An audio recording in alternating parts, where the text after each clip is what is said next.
नमस्कार।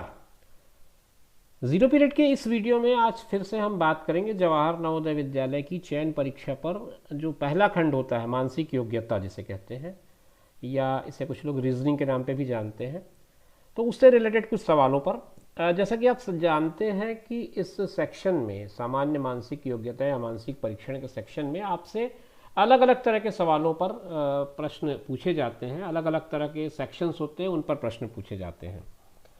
पहला जो सेक्शन होता है वो ऑड वन आउट का होता है, मतलब आपको चार या पाँच, चार फिगर दिए गए रहते हैं, पांच तो नहीं होते, चार फिगर्स होते हैं। चार फिगर में से जो अलग सा दिख रहा होता है उसको छांट के निकालना होता है। आज मैं आपके लिए कुछ ऐसे क्वेश्चंस लेके आया हूं जो इनमें से कुछ खंडों की एक एक करके व्याख्या करेंगे। पहले 5 सवाल मैंने लिए हैं उसी खंड से जिसको हम लोग ऑड वन आउट कहते हैं। ये क्वेश्चन कुछ पुराने पेपर्स में से ही हैं, इसलिए आपको इसमें कोई ज़्यादा परेशान होने की ज़रूरत नहीं है कि ऐसे क्वेश्चंस कहाँ से मिलेंगे। ये पुराने पेपर्स में से लिए गए क्वेश्चंस हैं। पहला जो खंड होता है, जैसा कि मैंने बताया, ये ऑड वन का होता है। ऑड वन आउट मतलब आपको पिक करना पड़ता है, आपको चूज करना पड़ता है कि कौन सा इनमें से अलग है। निर्देश आपको दिया गया है। प्रत्येक प्रश्न में 4 आकृतियां ABCD दी गई हैं। इनमें से 3 आकृतियां कुछ हद तक सदृश हैं, 3 आकृति एक जैसी दिख रही हैं, चौथी आकृति इनमें से अलग है। आपको उसके आधार पर कि आपने जिस आधार पर उसको आइडेंटिफाई किया कि ये क्यों अलग है, वो आपको निकाल देना है कि कौन सा अलग है। पहले सवाल में आप देखिए, बड़ा ध्यान से देखिएगा। पहला सवाल जो है उसमें आपको ये देखने को मिलेगा कि एक त्रिभुज का फिगर है। त्रिभुज के चित्र के दोनों तरफ उसको बांट दिया गया है और दोनों तरफ में से इसमें एक तरफ 2 डॉट बने हैं, इसमें दोनों तरफ बने हैं, इसमें एक तरफ बना है, इसमें भी आपका डी में भी एक ही तरफ बना है। तो मूल जो अंतर मुझे नजर आ रहा है वो ये है कि ऑप्शन ए, एक मिनट, ऑप्शन ए जो है, ऑप्शन ए में त्रिभुज को 2 खंड में बांटने के बाद एक ही तरफ 2 डॉट्स बने हैं। इसमें 2 डॉट जो बने वो अलग अलग तरफ बने हैं। इसमें दोनों डॉट्स एक तरफ बने हैं, इसमें भी एक तरफ बने हैं। तो मेरे विचार में ऑप्शन बी इसका ऑड वन होगा, तो ऑप्शन बी को आप टिक कर सकते हैं। यही आपका क्वेश्चन का सोल्यूशन हो जाएगा। ठीक है, इसको थोड़ा पतला कर लें। इसके बाद हम बढ़ते हैं क्वेश्चन नंबर 2 की तरफ। क्वेश्चन नंबर 2 आपकी स्क्रीन पर दिख रहा होगा। बहुत आसान सा फिगर है, आप अगर आइडेंटिफाई करेंगे तो जल्दी पकड़ लेंगे इसकी गलती को। एक चतुर्भुज, चतुर्भुज के अंदर त्रिभुज है, त्रिभुज के अंदर एक लाइन बनी हुई है और यहाँ पर जो आकृति दिख रही है वो आप समझ सकते हैं 1 2 3 और 3 नीचे 6। पंचभुज अंदर है, बाहर 6 षटभुज है। यहाँ पंचभुज अंदर है, यहाँ षटभुज है, षटभुज के अंदर पंचभुज है, और ये पंचभुज है, पंचभुज के अंदर चतुर्भुज है। मतलब अंदर का चित्र और बाहर के चित्र की भुजाओं में 1 का अंतर है। बाहर वाली भुजा 1 ज़्यादा है, अंदर वाली भुजा 1 कम है। लेकिन ऑप्शन बी जो है वो ऐसा नहीं है, यहाँ पर ये नियम लागू नहीं हो रहा है। तो आप ऑप्शन बी को इसमें टिक कर दें, ये आपका करेक्ट ऑप्शन हो जाएगा।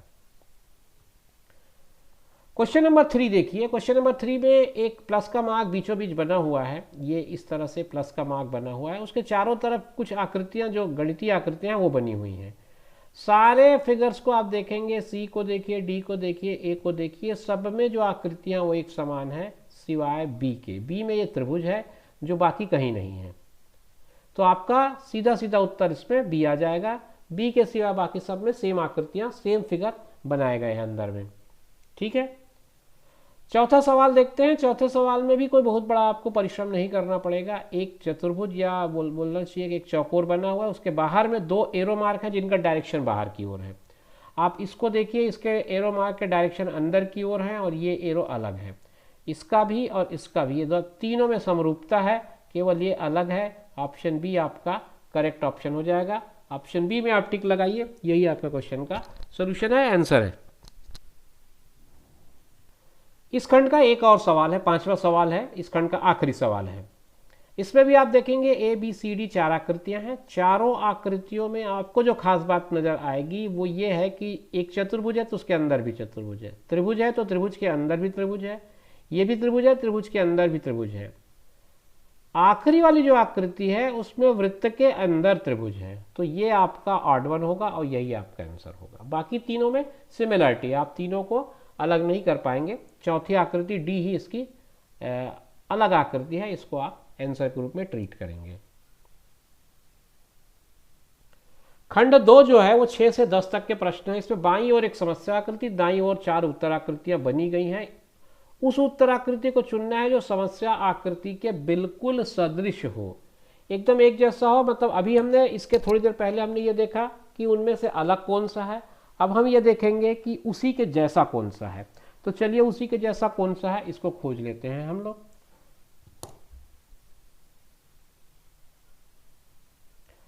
सवाल नंबर 6, समस्या आकृति आपको एक पत्ती दिख रही है, उत्तराकृति में भी पत्तियां ही दिख रही हैं, लेकिन पत्तियों के स्वरूप में अंतर होगा, तभी आपको ये प्रश्न दिया गया है। मैं बहुत आसानी से अगर देखूं तो सबसे नीचे वाले हिस्से को पहले देखूंगा मैं। इसके नीचे वाले हिस्से को देखिए, ये ज्वाइन किया हुआ है, बीच में जो डंडी बनाई है, डंडी और इनके बीच में ये ज्वाइनिंग है। यहाँ पर आप देखिए नहीं है, यहाँ पर भी नहीं है और यहाँ पर भी नहीं है। तो अपने आप आकृति सी इसकी सही आकृति हो सकती है, बाकी में आपको खोजने की जरूरत नहीं है। लेकिन फिर भी अंतर भी दिख रहा है, डी तो बिल्कुल ही अलग दिख रहा है। इसको देखेंगे तो इसके अंदर की आकृतियाँ जो लकीर बनाए गए हैं, ये सब बनाए गए, ये भी अलग दिख रहे हैं, ये भी अलग सा ही दिख रहा है। तो ऑप्शन सी इसका करेक्ट ऑप्शन है। बहुत ज़्यादा इस पर सोच विचार करने की जरूरत आपको नहीं है। 7वां सवाल देखेंगे अगर आप, तो 7वां सवाल एक वृत्त है, वृत्त को 4 पार्ट में बांटा है, सब में 4 पार्ट में बांटा है, इसमें कहीं कोई अलग नहीं है। फिर उसके बाद 4 पार्ट को बांटने के बाद एक पार्ट को लाइन से शेड कर दिया गया है, सब में कर दिया गया है, बिल्कुल सही है सब में। फिर उसके बाद जो 2 खंड हैं उसके दूसरी तरफ, उनमें दोनों में एक में ब्लैक डॉट है, एक में वाइट डॉट है। ऐसा इसमें नहीं है, ऐसा इसमें भी नहीं है, ऐसा इसमें है लेकिन ये वाला खंड भी विभाजित है, तो ये भी आपका उत्तर नहीं है। आपका उत्तर डी है। डी आकृति ही 7th के क्वेश्चन फिगर की तरह है, समस्या आकृति की तरह है, तो ये आपका आंसर हो जाएगा डी। प्रश्न क्रमांक 8 देखिएगा, बहुत आसान है। इसमें मतलब मैं नहीं समझता कि कोई आपको और एक्सप्लेनेशन मुझे देना चाहिए इसका, और आप आसानी से सी पे ही टिक लगाएंगे, इसके अलावा और कहीं आप कुछ लगा भी नहीं सकते। क्लास 1 का भी स्टूडेंट शायद इसको आसानी से कर लेगा। एप्पल है, आपको एप्पल खोजना है, बाकी सारे फ्रूट्स अलग अलग हैं, इनको कोई पिक करने की ज़रूरत ही नहीं है, आप सी पे टिक लगाएंगे।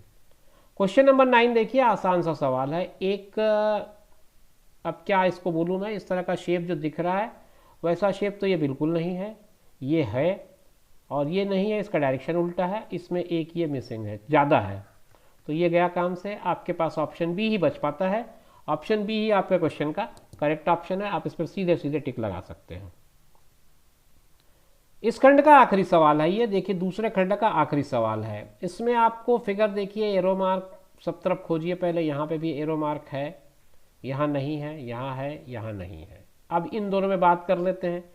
इन दोनों में ये जो पार्ट है इसके साथ ये चिपका हुआ नहीं है, आपने इसको चिपका दिया तो ए गया और ये आपका सी आपका आंसर हो गया। तो इस पर भी ज़्यादा सोचना नहीं पड़ा आपको, आपने एक एरो मार्क को पकड़ा, सब में एरो मार्क नहीं दिखा, 2 आपने पहले ही बाहर कर दिए, फिर 50-50 की स्थिति आ गई, फिर 50-50 में आपने खोज लिया और क्या अंतर है, आपने आसानी से टिक लगा दिया। तो ये इस तरह से आप सेक्शन 2 को अगर ट्राई करेंगे जिसमें आपको सिमिलर फिगर फाइंड आउट करना होगा, आसानी से आप बना सकते हैं।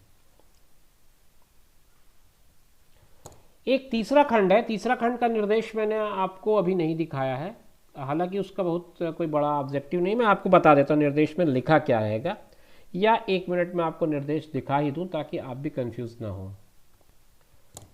ये खंड 3 का निर्देश है कि 11 से 15 तक के जो प्रश्न क्रमांक 11 है, 11 से लेकर के 15 तक के प्रश्न में रेखा के बाईं तरफ एक समस्या आकृति है, आकृति का एक भाग गायब है, मतलब कहने का यह है कि एक पार्ट को उसने मिसिंग कर दिया है। दाईं ओर जो 4 ऑप्शन आपको मिलेंगे वहां से उस मिसिंग पार्ट को खोज के निकालना है और उसको वहां पे रखना है ताकि आकृति पूरी बन जाए। तो वो उस मिसिंग फिगर को आपको खोज के निकालना होगा। 11वें नंबर का सवाल है, एक फिगर देख लो आप, इसको कंप्लीट करना चाह रहा हूं मैं, देखिए कैसे कंप्लीट होगा। पहले तो मुझे इस कॉर्नर में और इस कॉर्नर में एक डॉट लगाना पड़ेगा और ये कुछ इस तरह का आएगा, ये कुछ इस तरह का। आप देखिए कहां पर है ऑप्शन, ये देख लीजिए ऑप्शन सी में ही दिख रहा है, बी में नहीं है पॉसिबल, क्योंकि ये दोनों तरफ दोनों जो डॉट लगाया उसने गलत डायरेक्शन पे लगा दिया है, ये तो हो ही नहीं सकता और ये भी नहीं हो सकता। तो कुल मिलाकर के ऑप्शन सी आपका करेक्ट ऑप्शन हो जाएगा। ठीक है, ये सवाल का जवाब होगा। आप इसको टिक करेंगे, गोला में आप ओवल में आप इसको डार्कन करेंगे। 12वां सवाल थोड़ा मुझे कठिन लग रहा है, देख लेते हैं क्या करना है। इसको फिगर पूरा कंप्लीट करने की कोशिश कर रहा हूँ मैं अपनी तरफ से। तो ये ऐसा बना, ठीक है, फिर ये ऐसा बना, फिर ये ऐसा बना। तो 3 तो खंड इसमें पूरे हो गए आपके। अब उसके बाद ये 0 है, उसके बाजू में क्रॉस है, इस क्रॉस के बाजू में 0 आना चाहिए। ये वाला खंड पूरा खाली जाएगा। फिर इस खंड में उल्टा है, इस तरफ क्रॉस है तो इस तरफ 0 होना चाहिए। अब आप देख लीजिए कौन सा उत्तर आपको ऐसे आकृति बनाता है। ये छूट गया था वाला पार्ट, ये वाला पार्ट भी रहेगा इसमें।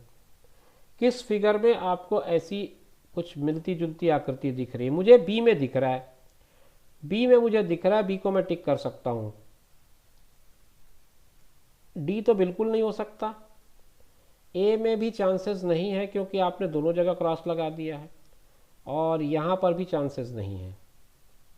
तो आपका बी आपका करेक्ट ऑप्शन हो जाएगा, आप बी में टिक लगा दीजिएगा। क्वेश्चन नंबर 13, क्वेश्चन नंबर 13 प्रश्न क्रमांक 13, इसको कंप्लीट करने का प्रयास करें हम अगर, तो ये ज्वाइन हो जाएगा। ये लाइन पूरी आई है यहाँ तक, यहाँ से एक लाइन और ज्वाइन कराया उसने। यहाँ इधर इधर वाइट गोला है तो इधर का गोला वाइट रहेगा, इधर का गोला डार्क रहेगा। अब देखिए ये फिगर आपको कौन से पार्ट में मिल पा रहा है। मुझे यहाँ दिख रहा है ए में, आप थोड़ा सा कंफ्यूज होंगे डी में, लेकिन डी में ये लाइन ज्वाइन नहीं किया है उसने, इसलिए ये आपका ऑप्शन नहीं होगा। आपका करेक्ट ऑप्शन होगा ए, आप ए पे ही टिक लगाइएगा। क्वेश्चन नंबर 14, क्वेश्चन नंबर 14 में आप आइएगा, इसको भी पूरा करने का प्रयास कर लेते हैं हम लोग। ये लाइन चली जाएगी यहाँ, और फिर उसके बाद ये लाइन ज्वाइन करेगी ऐसे आ करके, और ये लाइन पूरा ऐसे होगा। कुछ इस तरह की आकृति मुझे बनती दिख रही है। पूरा तो नहीं जाएगा, ये यहीं तक रहेगा, ये नहीं रहेगा, यहाँ तक रहेगा। तो कुछ इस तरह की आकृति मुझे दिख रही है, और ये आकृति मुझे डी पे दिखती है। ऑप्शन डी इसका करेक्ट ऑप्शन होगा। आप ऑप्शन डी पे टिक लगा दें। बिल्कुल आसान सा सवाल है, थोड़ा सा वर्कआउट करना पड़ेगा आपको इन सब मामलों में। इस खंड का आखिरी क्वेश्चन, मतलब प्रश्न क्रमांक 15 है। प्रश्न क्रमांक 15 को आपको पूरा करना है, तो आप पहले ये निकाल दीजिए, एक बिंदु बना दीजिए, और ये इस तरह से। फिर उसके बाद इस सर्कल को कंप्लीट कर लीजिए। देखिए कहाँ पर है ये, ऑप्शन ए में ही दिख रहा है मुझे। बी में डायरेक्शन अलग है, सी भी अलग है, डी भी अलग है। तो आप ए पे टिक लगाइए, यही आपके प्रश्न का उत्तर है। तो दोस्तों ये था ए, बी और सी, 3 सेक्शन, 3 खंड हमने डिस्कस किए इस वीडियो में। हमारा वीडियो ज़्यादा बड़ा ना हो, ज़्यादा लंबा ना हो, ताकि आपको बोझिल ना लगे, इसलिए मैं एक एक करके सेक्शन वाइज डिस्कस करता हूँ। 3 सेक्शन मैंने इस वीडियो में लिए, बाकी के सेक्शन नेक्स्ट वीडियोज़ में लूँगा। तब तक आप इंतज़ार करिएगा, नेक्स्ट वीडियो में हम फिर बाकी सेक्शन डिस्कस करेंगे और बताएंगे कि किस तरह से आपको सवालों के साथ जाना है। अगर आप मेरे चैनल पर नए हैं तो आप इसको सब्सक्राइब कर लीजिएगा, ताकि आपको इस तरह की वीडियो देखने को मिलते रहे। और अगर आप लगातार देख रहे हैं तो फिर इसको शेयर करिए, आपके दोस्तों को पता चले कि आप क्या देख रहे हैं और क्या पढ़ रहे हैं। मिलेंगे नेक्स्ट वीडियो में, तब तक के लिए टेक केयर, बाय बाय।